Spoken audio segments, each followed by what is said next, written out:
Hello, you beautiful people. I know you have all been starving for leaks, and after a pretty long delay, we finally got Evernight's full kit today, which looks really interesting in my opinion because it's a really unique kit.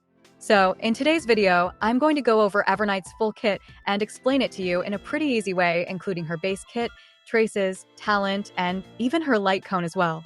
By the way, kind of off topic, but really sorry for not posting anything for a while.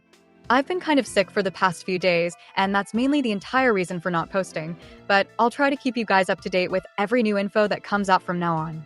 If you're planning to pull for any of the new characters though, you might want to check out Lubar because on this site you can save up to a total of 25% on all your purchases. To give an example, I'll buy this 3280 Nyric Shard pack for $43, and this same pack costs me about $50 from the in-game shop. You can see that it's cheaper, right? For the top-up process, just enter your UID in this box and choose your respective server depending on your account. After waiting for a few minutes, I received my Jades with the double top-up bonus because it was my first purchase. If you use my link, which is in the description or the pinned comment though, you can get an extra 10% off on top of all the other discounts.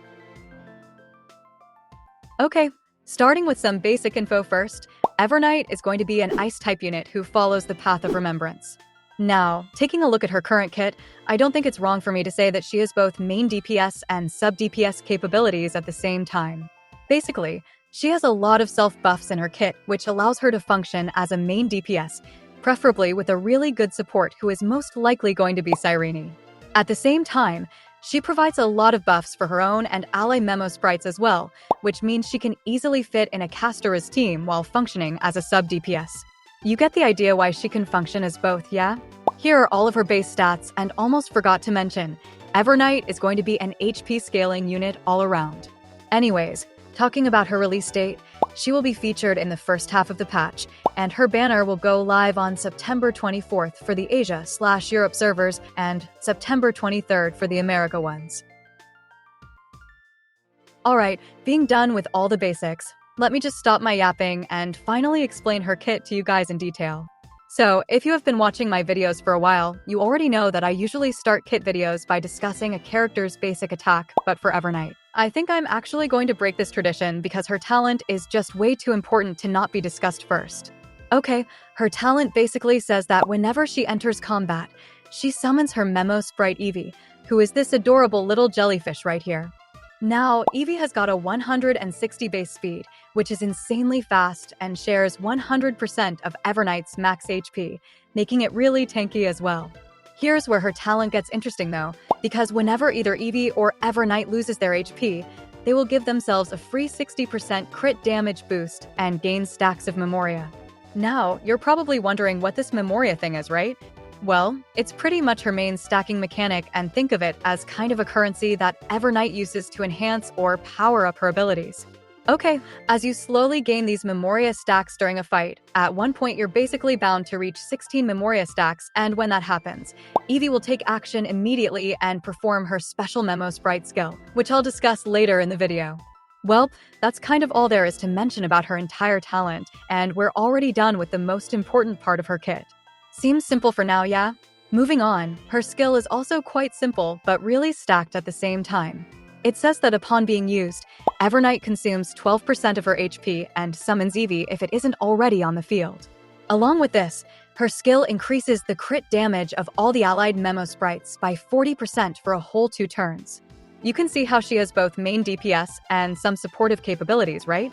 As for the last part of her skill, it makes it so that Eevee restores 50% of its HP if it's present on the field and additionally give Evernight 2 Memoria stacks. Overall, her skill is really stacked because it lets her lose HP for Memoria stacks, give extra crit damage to all memo sprites, and provide some healing for Eevee as well. Next up, her ultimate sticks to the more supportive trend of her skill, while also focusing a little bit on the damage dealing part. Basically, upon using it, it summons Eevee if it wasn't already on the field and deals a decent amount of ice damage, which scales off Evernight's HP.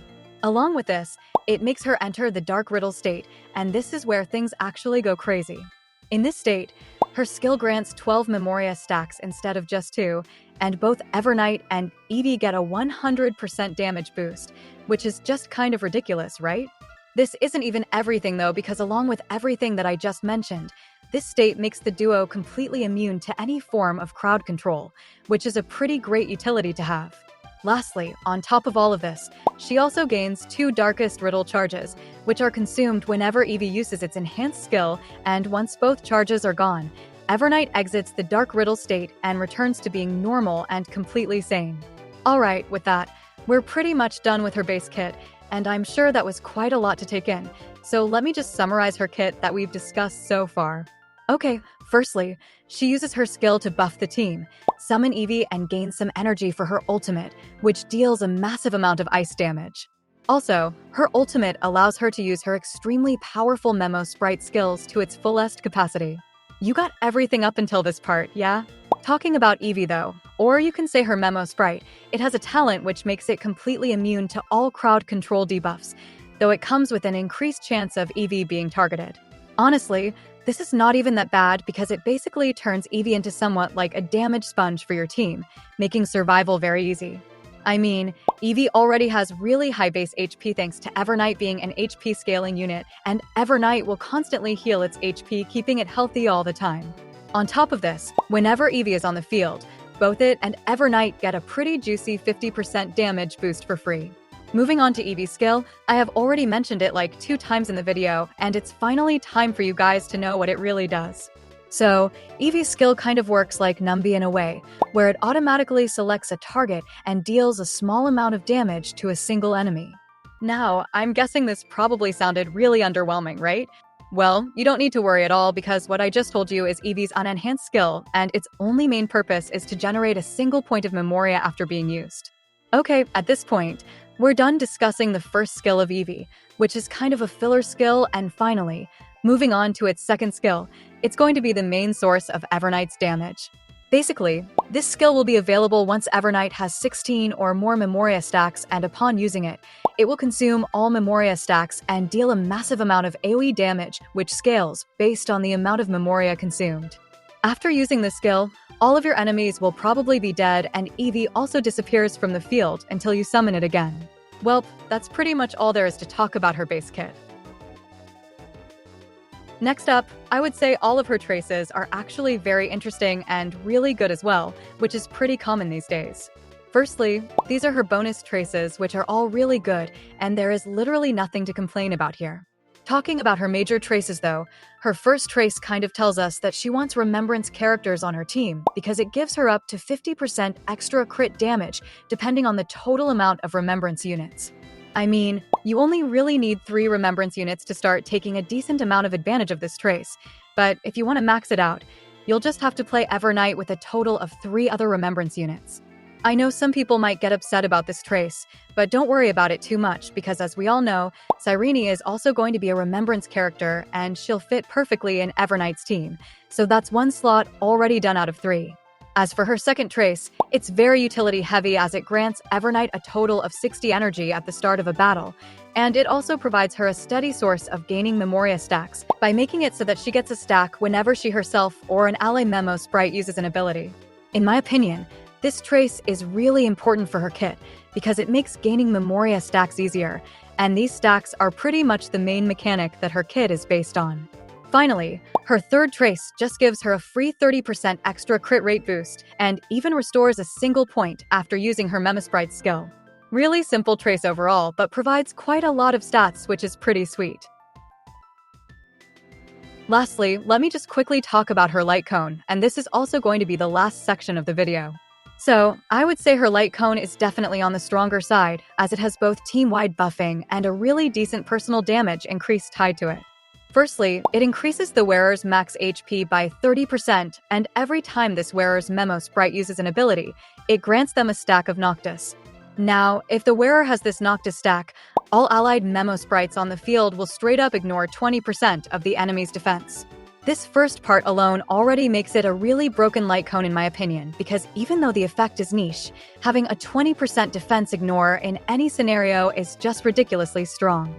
We're obviously not done though, because taking a look at its second part, this light cone increases both the wearers and their Memosprites' damage by 12% per Noctis stack, and these Noctis stacks can be stacked up to a total of 3 times, which means you can get a maximum of 48% damage boost on top of all that T-wide defense shred. Honestly, this light cone is easily one of the best light cones in the game right now because it provides both damage and supportive capabilities at the same time. Well, with that, I'm done explaining Evernight's entire kit to you guys in detail. I tried my best to simplify her kit as much as I could, so I really hope you liked and understood her kit properly. Overall, in my opinion, her kit looks really solid right now because even though her own personal damage isn't really that great, the utility that she provides by giving free crit damage and applying vulnerability to enemies is just really great, and she even has self-healing and skill point recovery on top of all this. Also, later on with Cyrene's release, I'm definitely expecting her to synergize perfectly with Evernight and increase her own DPS potential by quite a lot. I'm curious though, how do you guys feel about her kit? Also, if you ended up watching until the end, you might want to consider subscribing as well. With that being said, I just want to say I love y'all and I will see you in another one.